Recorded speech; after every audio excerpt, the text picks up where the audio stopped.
একদিন ছোট আর লম্ব ভাবল, শুধু খাওয়া দাওয়া আর ঘোরাঘুরি ভালো না, এবার একটা বড় বনভোজন আর পিকনিক করি, যেখানে সবাই আসবে।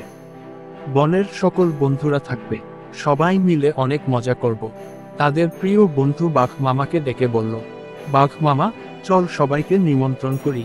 বনভোজন হবে নদীর ধারে, গানের তালে, মজার কাণ্ডে। বাঘ বন্ধু খুশি হয়ে গর্জন দিয়ে বলল, তাহলে আমি চাল চাল কাবাব বানাবো। শিয়ালকে বলো সে যেন বেশি চালাকি না করে, আর সবাই সেখানে যে যা পারে সবার সমনে করে দেখাবে।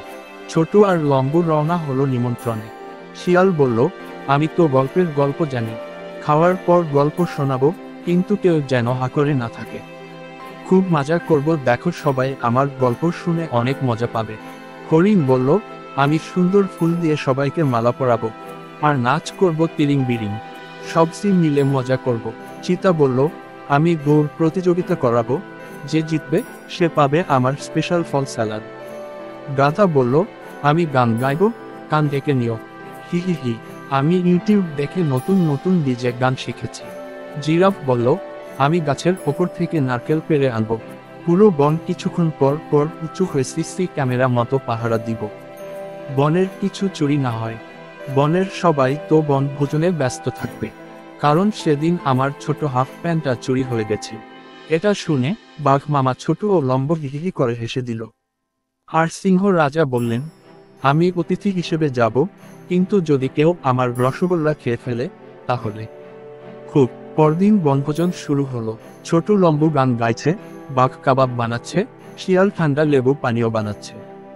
গাধা গাইতে শুরু করলো, হি হি হা হা হো রে, আমার গান শুনে গাছ কাঁপে রে। শুনেই জিরাফ গাছের মাথা নিচু করে বলল, গাধা ভাই, গান থামাও, আমার পাতা ঝরছে। এদিকে চিতা বলল, চলো সবাই দৌড় দেই। দৌড়ের শেষে দেখা গেল গাধা সবার আগে। সবাই অবাক।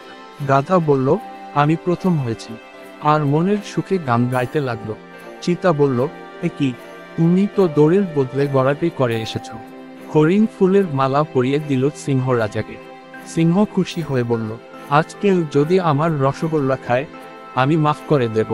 তখনই দেখা গেল ছোট লুকিয়ে রসগোল্লা খাচ্ছে। সিংহ রাজা বললেন, ছোট তুমি?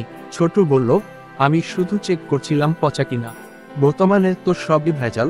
সেদিন দেখলাম ম্যাজিস্ট্রেট এই দোকানিকে জরিমানা করেছে। শিয়াল বলল, আরে এটা আমি হোটেল মালিকের মেয়ে জন্মদিনের জন্য স্পেশাল বানানোটা, সেটা চুরি করে এনেছি। কাস্টমারের কাছে এক নম্বরটা বিক্রি করে না রে ভাই। সবাই এসে গড়িয়ে পড়ল। শেষে শিয়াল তার গল্প বলল, একবার এক পিঁপড়ে বাঘকে বিয়ে করতে চেয়েছিল।